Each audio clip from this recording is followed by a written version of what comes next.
హనీమూన్కి వెళ్లిన ఓ జంట అదృశ్యమైన ఘటన మేఘాలయలో చోటు చేసుకుంది. వారం గడిచినా ఇంకా వారి ఆచూకీ తెలియకపోవడంతో కుటుంబ సభ్యుల్లో ఆందోళన నెలకొనింది.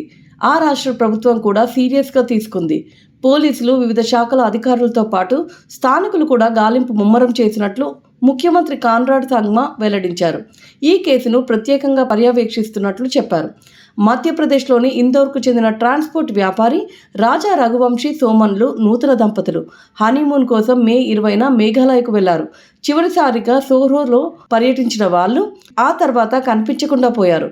అయితే బైక్ను అద్దెకు తీసుకొని కొండ ప్రాంతం వైపు వెళ్లారు. ఓ ప్రాంతంలో బైక్ను వదిలేసి కాలినడకన వెళ్లినట్లు భావిస్తున్నారు. ఈ కేసును తీవ్రంగా పరిగణించిన మేఘాలయ ప్రభుత్వం ముమ్మర గాలింపు చేపట్టింది. మరోవైపు వారి కుటుంబ సభ్యులు కూడా దంపతుల ఆచూకీ చెప్పిన వారికి 5 లక్షల రివార్డును ప్రకటించింది.